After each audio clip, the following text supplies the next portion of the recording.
पाकिस्तान का पार्ट था। मैं आपको एक बात और बता दूं, आपके जो सबसे रेस्पेक्टेड लीडर मोहम्मद अली जिन्ना साहब खुद उनके वकील थे अंग्रेजी अदालत में, जिसमें उन्होंने दलील दी थी कि बलूचिस्तान का अलग एग्जिस्टेंस है और बलूचिस्तान को अलग रिकॉग्नाइज किया जाना चाहिए। अंग्रेजों ने भी बलूचिस्तान को अलग रिकॉग्नाइज किया हुआ था, मगर आजादी के बाद में 1948 में, 47 में नहीं, 1948 में बलूचिस्तान को जबरदस्ती पाकिस्तान में मिला लिया गया। और मिलाने के बाद भी आपने उनको कभी भी फेयर ट्रीटमेंट, जिसको कहते हैं, जिसको बराबर का ट्रीटमेंट कहते हैं, वो नहीं दिया, जिसके कारण धीरे धीरे ये आग बढ़ती गई और आज इस स्थिति में आ गई है कि उन्हें बीएलए, एक बलूचिस्तान लिबरेशन आर्मी बनानी पड़ी। इसके अलावा आपको याद होगा उनके एक बड़े मशहूर नेता थे मोहम्मद बुख्ती, जिनको जो कैबिनेट मिनिस्टर भी रह चुके थे, उनको आपकी सेना ने, वो सेना से डर के छुप के किसी गुफा में जा छुपे, जाकर के उनको गुफा में से निकाल के आपके जो उससे पहले चीफ थे आर्मी के, उन्होंने उसको वहां से निकाल करके उस गुफा में जाकर उनकी हत्या की। इस प्रकार से बहुत से बलूचिस्तान के नेताओं की इस प्रकार से बर्बर हत्या की गई है बलूचिस्तान के।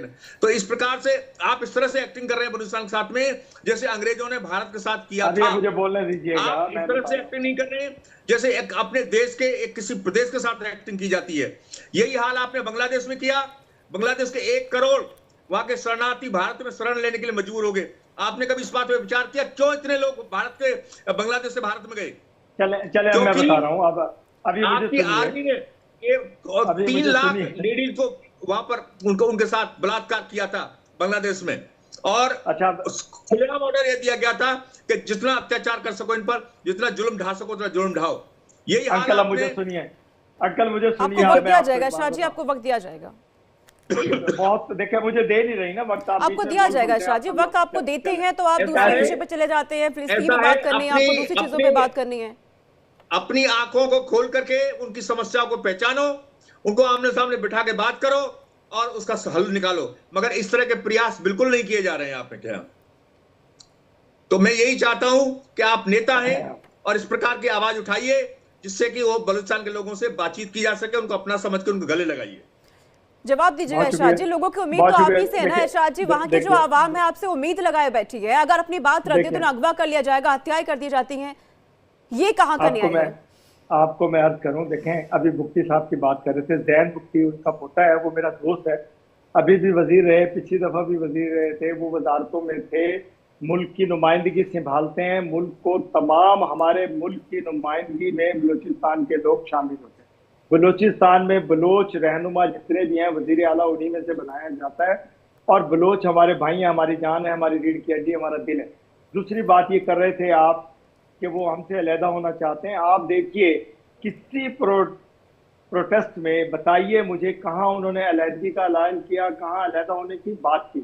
आज वो बैठे हैं, पुरअमन तरीके से बैठे हैं, उनके कुछ मुतालबात है वो उनके पूरे कर दिए गए हैं। अगली बात, जो वो बात आप चाहते हैं कि दहशत गर्दों को माफ कर दिया जाए, जिन्होंने मेरे मुल्क में दहशत गर्दी फैलाई हुई, आपके कहने से हम माफ नहीं करेंगे, उनकी गर्दनें तोड़ रहे हैं मुसलसल। मेरे आर्मी ने भी शहादतें ली, मेरे लोगों ने भी, मेरे इनोसेंट लोग भी मरे वहां मौजूद, जो बलूची भाई थे हमारे, उनको शहीद किया गया। जो शहीद करने वाले लोग हैं दहशतगर्द, आप क्या चाहते हैं कि उनको माफ कर दिया जाए? नहीं करेंगे माफ। हमारे इदारे अब अलर्ट हैं। जो कुछ आप चाहते थे कि जलाओ गिराओ और बलूचिस्तान में आग लग जाएगी, यहाँ तो विषय है कि आवाम अगर अपनी बात कर रही है तो उन पर आपाक आर्मी की तरफ से इतनी ज्यादा बर्बरता क्यों, हत्याएं की जा रही हैं, सीधे फायरिंग कर दी जाती है। आप किसी के दरमियान में नहीं बोले मुझे, मैं बलूचिस्तान, देखिए चैनल हमारा है, डिबेट हमने कंडक्ट की है तो हमें पता है कब कब बोलना है। आप मुझे मत सिखाइए शाह जी कब बोलना और कब नहीं बोलना है। आप जब मुझे सवाल कर रही है, सवाल का जवाब आप दूसरी चीजों पे मत जाइए ना। यहाँ पे जो विषय हो रहा है कि आखिरकार क्यों है आवाम के साथ ये सब चीजें, वहां पे लोग सड़कों पे उतर रहे हैं, ये पहली तस्वीर तो है नहीं।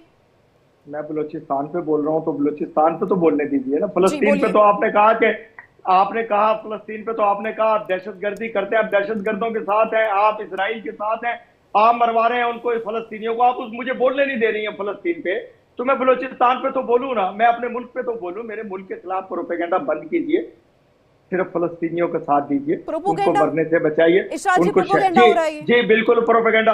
ये जो दिखा रही है तस्वीर जो आपने लगाई हुई है, ये उस प्रोटेस्ट की नहीं है कि जो बलूचिस्तान के लिए लोग बलूचिस्तान में जो हालात है उस पे बात नहीं करना, फिर उससे आप क्या कहेंगे? वहाँ के आवाम की बात नहीं सुना, उससे आप क्या कहेंगे फिर?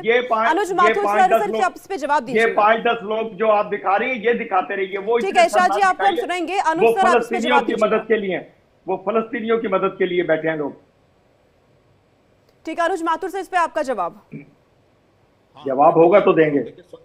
सोनिका, मैं आपको यही बता रहा हूं कि इनका, मैंने कई चैनलों पे इनके साथ रह चुका हूं, इनका एक ही मकसद रहता है कि किसी भी तरीके से जो इनका परमानेंट पाकिस्तान की गवर्नमेंट का स्टाइल है, डिनायल मोड में रहना कि हमारे यहाँ कुछ नहीं हो रहा, हमारे यहाँ सब ठीक है, और सब ठीक करते करते बांग्लादेश अलग हो गया, सब ठीक करते करते 4 ये युद्ध हार गए। तो ये मेरा मानना ये है कि इस बात को समझने की आवश्यकता है। जहां तक प्रश्न बलूचों का है, बलूचों की आवाज को दबाया जा रहा है, इसमें कोई संदेह नहीं है। बलूचों के साथ भेदभावपूर्ण बर्ताव होता है, इसमें कोई संदेह नहीं है। बलूचिस्तान का डेवलपमेंट नहीं हुआ है, जबकि बलूचिस्तान के जो संपदा है उसका पाकिस्तान के डेवलपमेंट में बहुत बड़ा हाथ है। बावजूद इसके बलूचिस्तान का कोई डेवलपमेंट नहीं हुआ है।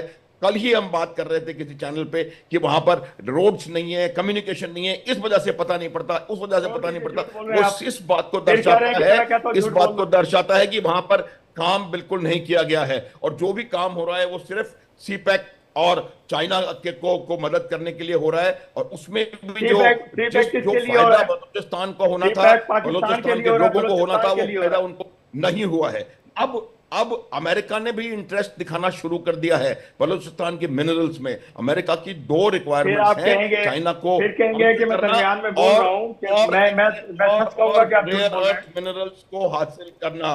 तो ये भी पाकिस्तान द्वारा ये बात शुरू हो रही है।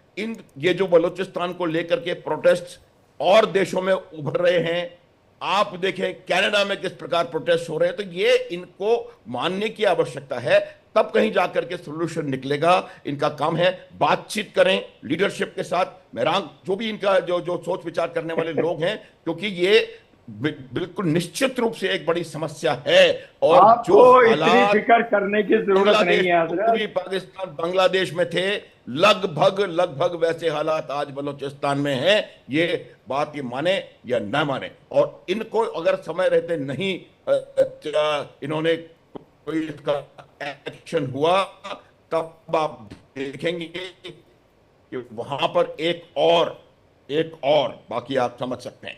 अभी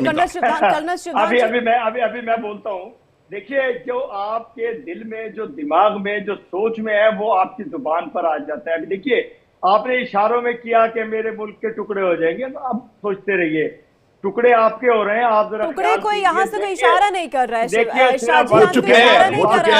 जो हालात बने वो यही इशारा कर रहे हैं। इससे पहले बांग्लादेश आपके सामने उदाहरण है। आप इंडिया के चैनल की प्रॉब्लम ये है कि अपने लोगों को बोलने देती हैं, जब मैं बोलता हूँ तो आपकी क्योंकि आप विषय में बात नहीं कर रहे ना इरशाद, विषय में बात आप मुझे बताइए। वहाँ के नेता आ गए, लोगों की उम्मीदें आपसे, आपको तो बात करनी चाहिए ना खुलकर, लोगों की समस्याओं को आपको उठाना चाहिए। खुल के बात करता हूँ, मैं तो पूरी दुनिया के लिए बात करता हूँ। आप बोल रहे हैं मुझे फिलिस्तीन पे बोलना, जब फिलिस्तीन पे बात होगी आप फिलिस्तीन पे बात रखिएगा। मैं तो हिंदुस्तान के लिए भी बात कर रहा हूँ कि हिंदुस्तान के लोगों की वक्त इमलाक का जो ढोंग आपने रचाया हुआ मुसलमानों को मारने का, उसको खत्म कीजिए। यही दिक्कत है ना इरशाद जी, आप यहाँ पर आके भी हिंदुस्तान और मुसलमान कर रहे हैं। बलूचिस्तान पे ठीक है, मैं आपके पास आऊंगी। कर्नल शिवदान जी, जो हालात अभी नजर आ रहे हैं, क्या ये आने वाले दिनों में जो घटनाएं होती है आतंकवाद से जुड़ी हुई, वो बढ़ सकती है क्या? इरशाद साहब, मैं आपसे कहना चाहता हूं, आपने मेरी बात का जवाब नहीं दिया है। क्या मोहम्मद अली जिन्ना साहब, मुझे बोलने तो दे।